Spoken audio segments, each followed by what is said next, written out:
Hi, welcome to More Than a Conqueror. Today we're going to be talking about who God says you are.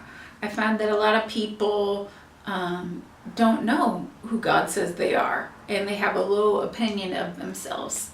So I want to first start out by reading Psalms 139 and picking up in verse 19. It says, "You made all the delicate inner parts of my body. You knit me together in my mother's womb. Thank you for making me so wonderfully complex. Your workmanship is marvelous. How well I know it. You watched me as I was being formed in utter seclusion, as I was woven together in the dark of the womb.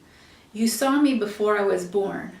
Every day of my life was recorded in your book." Every day, he sees every day. "Every moment was laid out before a single day had passed. How precious are your thoughts about me, O God. They cannot be numbered. I cannot even count them. They outnumber the grains of sand." And I just think about people, and myself included, that how many times have we thought derogatory things about ourselves, or "I'm not good enough," or "I don't have what it takes." And as I read this, how precious are your thoughts towards me? And I don't really have a right to think bad things about myself. Like, he created me so wonderfully and beautifully. I don't want to think bad things about me. Like, what's the point of that? If we want to do good things and we want to have a great life, we don't think bad things about other people or ourselves. He says that I am no longer a slave, but I am a child and an heir with Christ. And I'm just like, little me, like from where I came from, like I'm an heir with Christ. Like, an heir inherits great things. I'm just blown away by that. Like, that's who he says that I am. He says that I'm accepted. He accepts me. And as we think about that, there's many times that we get rejected in life, but God always accepts you. And he's taken away all your shame. And that shame has no power over you. Like, all the things that you wish you would have done better or you wish you didn't do, like, you don't have to deal with that anymore. He takes away all that shame. And so you can live a powerful, confident life. He says that our bodies are the temple of the Holy Spirit. So God goes with us. Like, wherever you go, God is there. Like, how powerful is that? Like, God is not in a church building, he's in you. Like, he wants a personal relationship with you. He wants to guide you. And should I do this or should I do that? Should I say this? Like he is there with you. And just the word of "I'm a temple." Like, we look at buildings like, oh, sacred, and oh, it's so beautiful. But no, it's us. It's us that is the temple. He says that I'm the head and not the tail. Like, have you ever thought, like, oh, let's get the short end of the stick? Like, no. Not in God's kingdom. You're the head. He says that we're the righteousness of God. And again, if you have any kind of past, like, I'm not righteous, like all the things that I've done and said, like, I wouldn't be in that category, but that's what God calls you to. And, our thoughts can always be like, oh, I'm not that.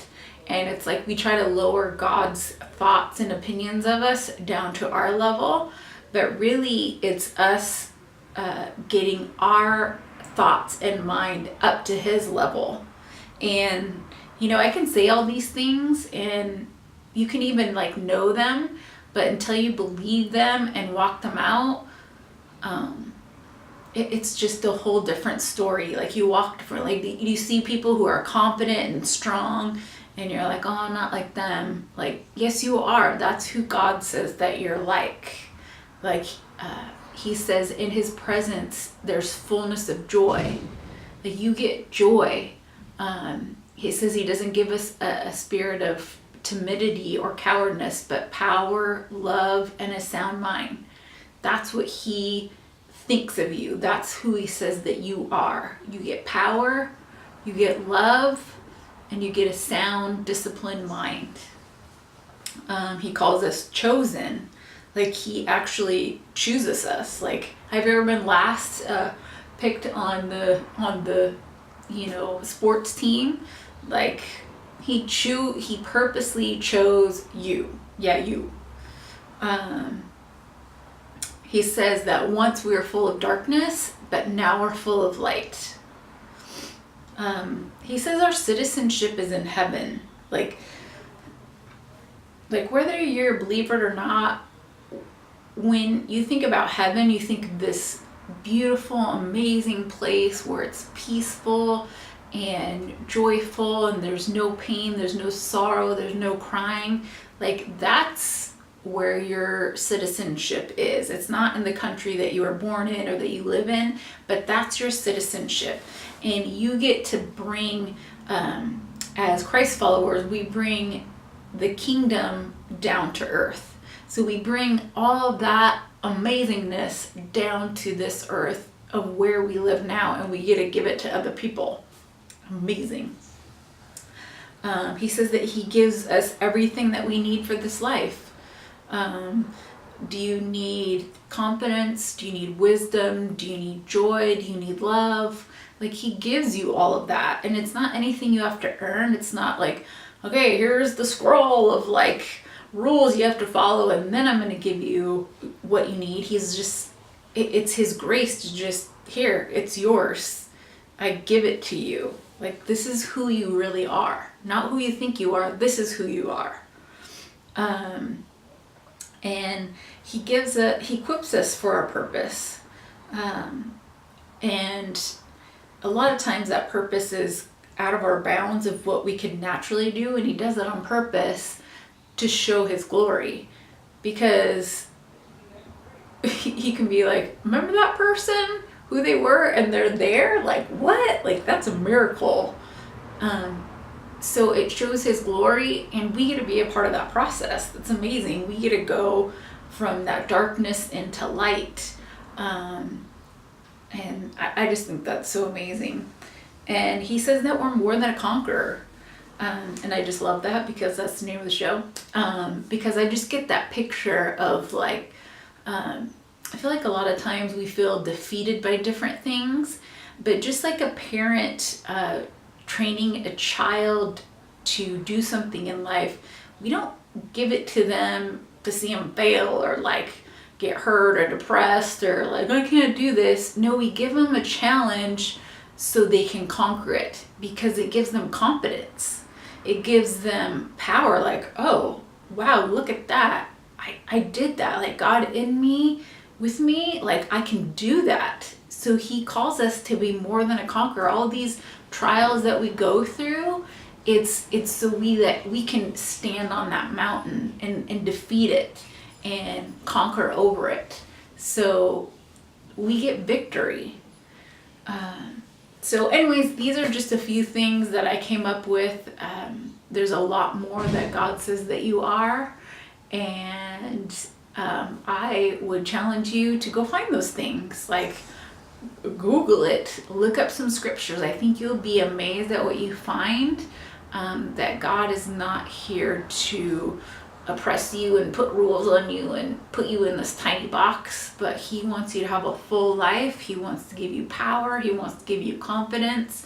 He wants to give you a great purpose that fits you. Like, he gives us all gifts of what we're here for. I have so many different friends that have different dreams and goals, and I look at them and think, that is specifically made for you, because I would never want to do that. And so I would just encourage you to have a relationship with God and ask him who he says that you are. I think you'll be amazed. Anyways, thanks for joining us.